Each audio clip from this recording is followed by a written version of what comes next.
Guten Morgen, fellow Supreme Gentlemen. Long time no upload. It's no biggie. Wrote a book, making a documentary. I'm a published author, don't you know? So Gears E-Day. Oh man, I genuinely cannot wait, and it's made me realise how absolutely giant and sexy my brain is, because half the shit shown, I predicted it, but I never had the smart idea to actually get that shit on paper. But I'm going to change that with today's video. I'm going to espout my grand and goated wisdom for all to see by predicting some of the plot points and characters that I reckon are going to appear. Number 1. Vraak. I think Vraak, who is this guy, is going to have a very similar black background to Ram, where he started at the very bottom of the Locust hierarchy as either a drone or a rusher. I believe from multiplayer dialogue that he's now either a Vold or Krav in the Locust Horde, as during the beta, if you lose as the Locust, he speaks about the team that lost not being worthy of being in his blight. I also think that we may have seen a specific character's calling card, so to speak, in the trailer with him burning the cog gear alive with emulsion, as also in his multiplayer beta, a lot of his announcer dialogue speaks about burning and searing the world, which I believe is going to be a main characteristic of him after suffering a serious burn to his face and arm and upper body. Now, this burning could have been done during his time as a grunt in the army, either through accidental emulsion exposure, or possibly a situation with Ram Noozle Shrak, where his superior was cruel and burned Vraak as punishment. On to his appearance and weaponry. So from his appearance, it seems like they might be paying some homage to the unarmoured Mauler from the comics, with his top half design sharing very similar designs to the unarmoured Mauler, especially with the helmet. His bottom half, though, looks very similar to the Theron Sentinel design from Gears of War 3, which also could lead into possible ideas of his background. Maybe he was a burned form of Theron.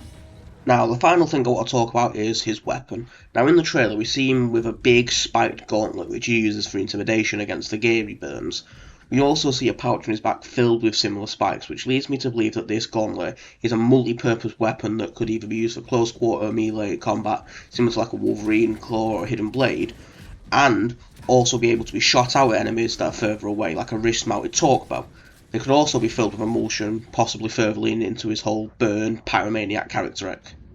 Number 2. Trench. Now, in the beta, the announcer for the COG side and antithesis of Vraak was someone called Trench, who I believe is this guy all dripped out. I reckon that he's the highest level COG soldier in Kelowna City and is in control of the COG in the city. I don't think he's a chairman level character like Prescott or Monroe, as we see him arguing with this character about the lives of his soldiers, making it seem like she is his superior. So I'd reckon that Trench is maybe a Hoffman level character, which would make him, I'm guessing, Colonel Trench. Number 3. Lancer origin and when we get it. This one is less a prediction and more just a fact. We get the Lancer Mark II, aka the classic chainsaw bayonet Lancer, at some point either towards the end of Act 2 or the start of Act 3 after Bravo Squad get to the Thrashball field and it is given to Marcus by this guy after he turns up with Ty to save Marcus at the shop where we see him first use it in Act 1. Number 3. Classic characters and references. So, for E-Day, we are not going to be seeing characters like Baird or Cole in the flesh. It's already confirmed by the devs. Neither were in the COG at the time. Baird was a civilian with a wealthy family, and Cole was obviously a Thrashball star.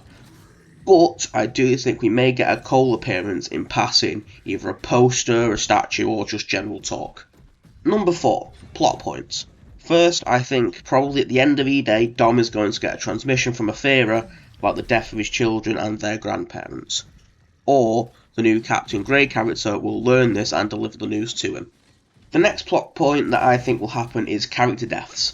I think the new character Mags will die during the events of E-Day, possibly around Act 4 or 5, and I believe that she will die saving the rest of Bravo Squad, which will bring her story full circle after being discharged from the COG when she failed to stop an explosive from killing her previous squad. After re-enlisting, I think another situation will cause her to gain redemption, but in turn sacrifice herself.